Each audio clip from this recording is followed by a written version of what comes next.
Hello everybody, welcome to Soul Exclamation Point. Just a handful of sales again today. We are in the dog days of summer.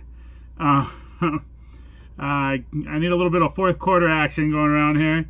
I made a couple of cool sales. One little tip, I think I've given this tip before, but further evidence of the tip. And so we'll start out with that one. Actually, we'll start out, I did sell a upper deck snapback. It's in the garage, so I didn't bring it down before the video. $10 for the upper deck snapback. It's the one that you've probably seen before, if you've seen one. So first up, Edina High School. They're the Hornets.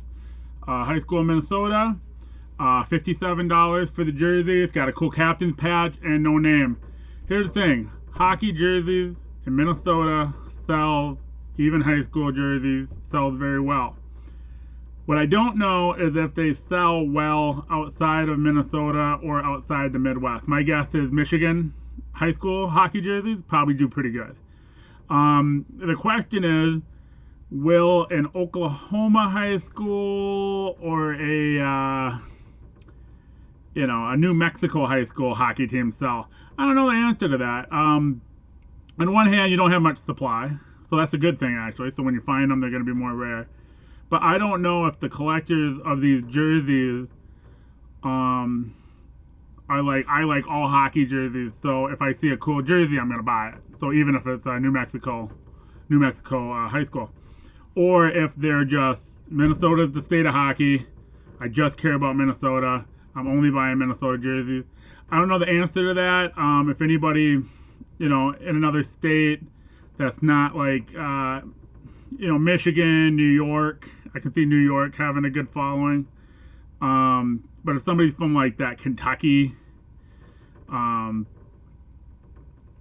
Tennessee, Oklahoma, do your jerseys sell? I'd love to hear that. But for right now, Minnesota definitely sells. Definitely pick them up. They sell for pretty good. I saw 57. One little note on the Edina. Edina is one of the wealthier cities in Minnesota. That might be part of the reason why it went for 50. It's definitely the reason why I priced it at 50. Debbie Cruz, the Smoky Collection. Just had one autograph card from Smoky Collection today.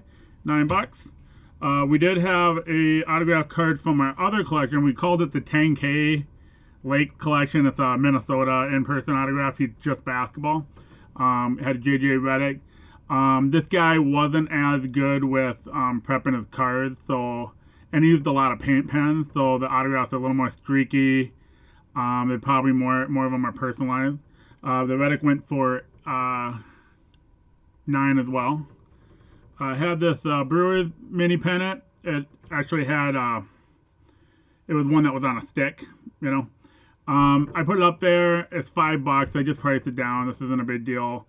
It's early 2000s. Customer sent an offer of $2.12. Here's the deal. I full price. It's not a big deal to me, right? So, $9 for this pennant ship. I'm gonna make like a buck on this thing. So the person sent me an offer of $2, sent me an offer of $2.50, sent an offer of $2.75, and it's just like, I don't care. I'm at full price. I'm not super excited about the sale. So the strategy there, especially when you're making best offers on low priced items, is if he would have sent me an offer for $4, I'd probably yeah, whatever. Made the sale. I don't care. He could have got a buck off. But because he went half off a super low priced item, by the time he got to $3.75, I just didn't care anymore, and he ended up just buying it. So yeah, if it's super cheap and you're trying to get a discount, don't go so heavy. What happens is the seller just loses any small motivation he had even to sell it at that low price. So that's what I would suggest in case of that. So and also too, had he sent me $4 after 5 offers, I still would have declined it, even though I would have accepted it on the first offer. Next one up, Pittsburgh Pirates, a nice mini pennant, probably some of the 60s. That went for 14.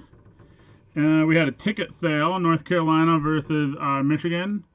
That went for 8. And we had a really cool 70th anniversary. I believe it's 1970. Yeah, it is 1970. 1970 U.S. Open ticket stub. It's really cool. I've sold a lot of U.S. Open tickets. They actually get pretty solid pricing. I got 44 for this one. And that's what I got for today. I did go into Wells Fargo yesterday to make a deposit. I saw my banker. I said, "What's the deal, man?"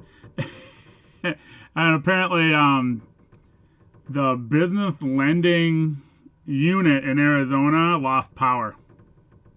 I mean, it was hilarious because he goes, because I think he's looking at me like, ah, crap. No, I called him really late in the day before. I knew he was going to call me back. I just happened to be in the branch. But I know he's like, ah, crap, this guy's getting pissed.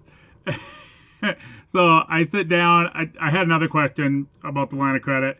Anyways, but he goes, hey, and he shows me the computer screen, and he clicks on the alert that they get, and it's like, power outage in Arizona. I was like, I'm not lying to you.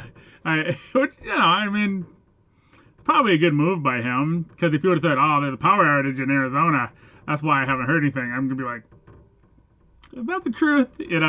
So it's probably a good move to show me that, even though I would have believed him, but not everybody would have. So that's what I got. Thanks for watching. Hopefully I'll have more sales in the next day and have a nice big weekend show. It'll probably be Sunday, and I got to get that phone call. I'll talk to you guys later. Bye.